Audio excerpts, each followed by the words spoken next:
జగన్మోహన్ రెడ్డి ముఖ్యమంత్రిగా ఉన్న సమయంలో ఆ సీనియర్ ఐపీఎస్ను జగన్మోహన్ రెడ్డి ఢిల్లీకి పంపగా ఇప్పుడు చంద్రబాబు గారు ముఖ్యమంత్రిగా అదే సీనియర్ ఐపీఎస్ ఆఫీసర్ని ఆంధ్రప్రదేశ్కి తీసుకురాబోతున్నట్లుగా అతనికి కీలక బాధ్యతలు కూడా అప్పచెప్పబోతున్నట్లుగా కొన్ని వార్తలు వస్తున్నటువంటి నేపథ్యంలో ఇక వైసీపీకి రానున్న రోజుల్లో గడ్డు కాలం తప్పదు అనేటువంటి సంకేతాలు బలంగా వినపడుతున్న నేపథ్యంలో ఈ అంశం మీద మనం విశ్లేషణ చేసుకునేటువంటి ప్రయత్నం చేద్దాం. అసలు ఆ సీనియర్ ఐపీఎస్ ఎవరు, అతన్ని జగన్మోహన్ రెడ్డి ఎందుకు ఢిల్లీ పంపించారు, ఇప్పుడు చంద్రబాబు గారు ఎందుకు అతన్నే పట్టుబట్టి మరి ఆంధ్రప్రదేశ్కి తీసుకురాబోతున్నారు, అతనికి ఎటువంటి బాధ్యతలు అప్పచెప్పబోతున్నారు అనేది మనం విశ్లేషణ చేసుకుందాం. ప్రస్తుతం మనతో పాటు ఉన్నారు ప్రముఖ రాజకీయ విశ్లేషకులు, ప్రముఖ సీనియర్ జర్నలిస్ట్ డివిఎస్ గారు. సార్తో మాట్లాడదాం. సార్ నమస్తే. సార్ నమస్తే. జగన్మోహన్ రెడ్డి ముఖ్యమంత్రిగా ఉన్న సమయంలో ఆ సీనియర్ ఐపీఎస్ అధికారిని ఆయన ఢిల్లీ పంపించారని, ఇప్పుడు చంద్రబాబు గారు ముఖ్యమంత్రిగా అదే సీనియర్ ఐపీఎస్ని ఆంధ్రప్రదేశ్కి తీసుకొచ్చి ఆయనకు ఒక కీలకమైనటువంటి బాధ్యతలు అప్పచెప్పబోతున్నట్లుగా కొన్ని వార్తలు వస్తూ ఉన్నాయి. ఇంతకీ ఆ సీనియర్ ఐపీఎస్ అధికారి ఎవరు, జగన్మోహన్ రెడ్డి ఆయన్ని ఎందుకు ఢిల్లీ పంపించారు, ఇప్పుడు చంద్రబాబు గారు అతన్నే ఎందుకు పట్టుబట్టి మరి ఆంధ్రప్రదేశ్కి తీసుకొచ్చి కీలకమైనటువంటి బాధ్యతలు ఇవ్వబోతున్నారు, ఇంతకీ ఆ సీనియర్ ఐపీఎస్ ఎవరంటే ఏం చెప్తారు సార్? ఇంకెవరు? లడ్డు మంచి లడ్డూలాగా దొరికాడా చంద్రబాబుకి? లడ్డా మహేష్ చంద్ర లడ్డా. ఇప్పుడు జగన్మోహన్ రెడ్డికి నచ్చల ఆ లడ్డా, ఎందుకంటే కోడికత్తి కేసు. జగన్మోహన్ రెడ్డికి ఎందుకు నచ్చలేదు లడ్డా అంటే, కోడికత్తి కేసు జరిగినప్పుడు విశాఖ ఎయిర్పోర్ట్లో జల్లేపల్లి శ్రీనివాసరావు, అప్పుడు ఆ ఇష్యూలో ఇతను సిటీ పోలీస్ కమిషనర్, ఎవరు? విశాఖ సిటీ పోలీస్ కమిషనర్గా లడ్డా. ఆ రోజు అతనికి తీవ్ర అవమానం.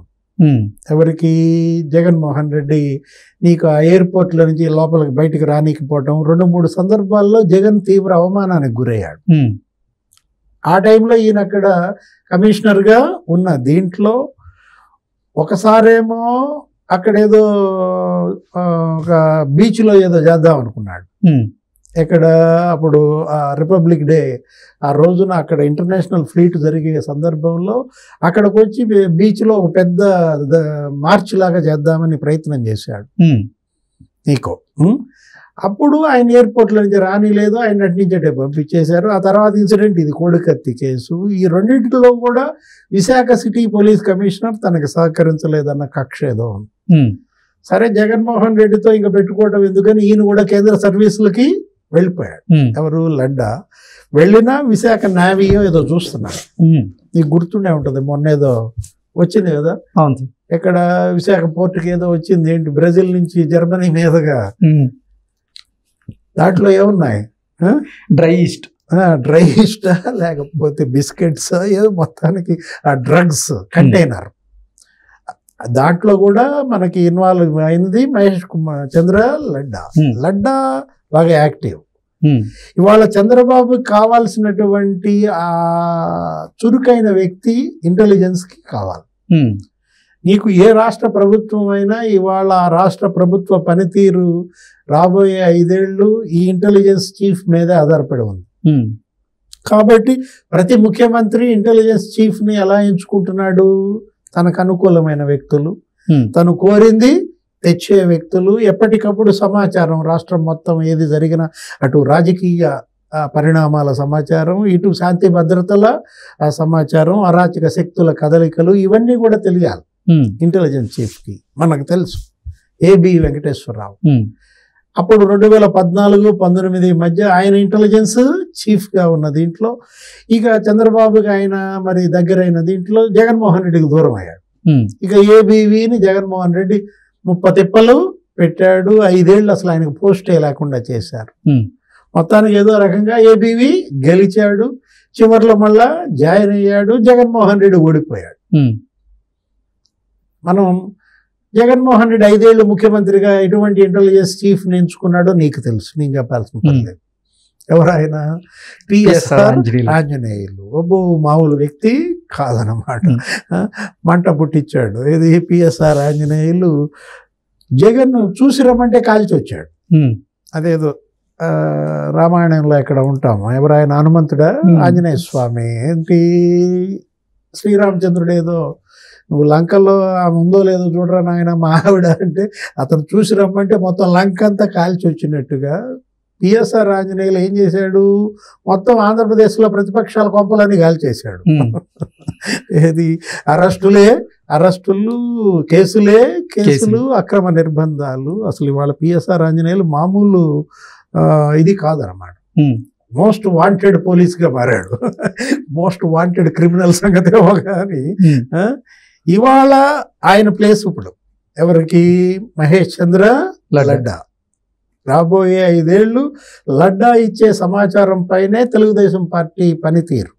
ప్రభుత్వం 5 ఏళ్ల చంద్రబాబు ప్రభుత్వానికి కావలసినటువంటి భద్రత, కావలసినటువంటి వనరులు, సమాచారం, ఎప్పుడు ఎక్కడ ఏం జరుగుతుంది అనేదంతా కూడా మరి నీకు ఆంధ్రప్రదేశ్ భౌగోళిక చిత్రం ఎలా ఉంటుంది, గమ్మత్తుగా ఉంటుంది. ఏంటి అది ఒక పీలికెళ్ళే ఉంటుంది. నీకు సిక్కోల దగ్గర నుంచి కుప్పం దాకా ఉమ్మడి ఆంధ్రప్రదేశ్ ఎప్పుడైతే నీకు విభజన జరిగిందో దీన్ని విడగొట్టడమే ఎలా విడగొట్టారు, మంచి పిస్టల్ షాట్ టైప్లో ఉంటుంది, రివాల్వర్. ఆంధ్రప్రదేశ్ మ్యాప్ చూసావా నువ్వు, అది చూసినట్లయితే నీకు రివాల్వర్ షేప్లో ఉంటుంది అనమాట. దానికి మరి సరైన పోలీస్ ఆఫీసర్ లేకపోతే రివాల్వర్ ఏమవుద్ది, ఎవడి చేతిలో పెడితే ఆడి చేతిలో ఉంటే పిఎస్ఆర్ ఆంజనేయుల పరిస్థితే అవుద్ది అనమాట.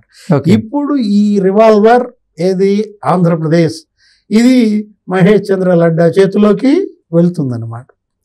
ఈయన ఎంత మేరకు సమర్థంగా నిర్వహించగలడు అనేది మరి ఈయన ట్రాక్ రికార్డు మనం చూసాం. ఏంటి, అటు మహేష్ చంద్ర లడ్డా గతంలో మావోయిస్టులు నడిచివేసిన దాంట్లో చాలా 2005లో ఆయన ప్రకాశం జిల్లా ఎస్పీగా ఉన్నటువంటి సమయంలో ఆయన మీద బాంబుతో దాడి కూడా చేశారు మావోయిస్టులు. తప్పించుకున్నారు.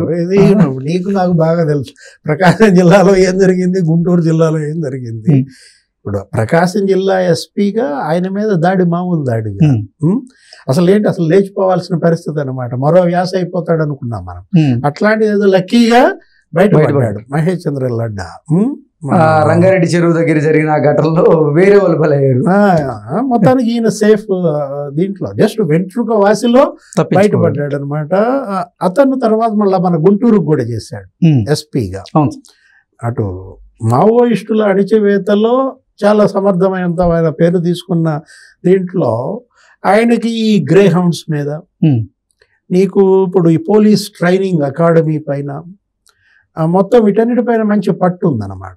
ఇప్పుడు ఆంధ్రప్రదేశ్లో రేపొద్దున గ్రే హౌండ్స్ సెంటర్ ఒకటి పెట్టాలి. నెక్స్ట్ పోలీస్ అకాడమీ ఒకటి రావాలి అక్కడ కూడా. విభజన చట్టంలో ఇచ్చినటువంటి హామీల్లో అదొకటి ఉంది.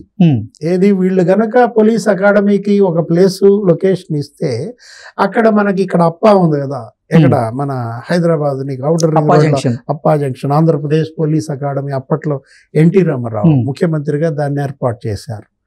గొప్ప ట్రైనింగ్ ఉంటుంది అక్కడ. అలాంటి ట్రైనింగ్ ఇన్స్టిట్యూషన్ ఇప్పుడు ఆంధ్రప్రదేశ్కి సరైనది లేకుండా పోయింది.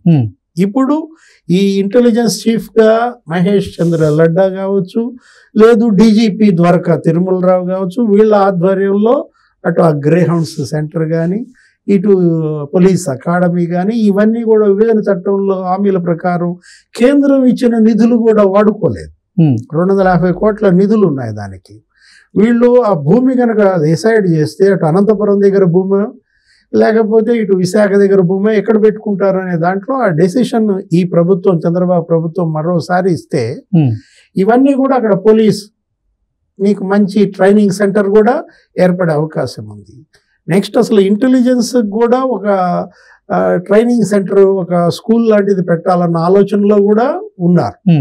మొత్తానికి ఆంధ్రప్రదేశ్ పోలీస్కి ఇప్పుడు డీజీపీగా ద్వారకా తిరుమలరావు, నెక్స్ట్ ఇంటెలిజెన్స్ చీఫ్గా మహేష్ చంద్ర లడ్డా. వీళ్ళిద్దరూ కనుక రేపొద్దున బాధ్యతలు సమర్థవంతంగా నిర్వహిస్తే వైసీపీ నాయకుల పరిస్థితి ఏంటంటే ఏం చెబుతారు సార్? YSR Congress party చింకి చాటేనంటావా? అంటే మరి ఇప్పుడు ఏది తాతకు పెట్టిందే తలాపన ఉంటుంది అంటారు. మనకేంటి, నువ్వేం చేసావో రేపొద్దున నీకు అదే జరుగుద్ది అనమాట. 5 ఏళ్ళు జగన్మోహన్ రెడ్డి మరి ఏ విధంగా తెలుగుదేశాన్ని ఇబ్బంది పెట్టాడు. అచ్చెన్నాయుడిని మరి ఆ పరిస్థితుల్లో పైల్స్ ఆపరేషన్ చేయించుకున్న నాడిని నువ్వు అసలు నీకు 5 జిల్లాల నుంచి ఆ వెహికల్లో అసలు బ్లడ్ ఇదవుతున్నప్పుడు కూడా వదలకుండా ఎంత ప్రయాణం చేయించారు నీకు. 12-18 గంటల ప్రయాణం. మరి ఆయన ఎన్ని రోజులు జైల్లో పెట్టారు? కొల్లు రవీంద్రను ఎలా హింసించారు? ఎన్ని రోజులు జైల్లో పెట్టారు?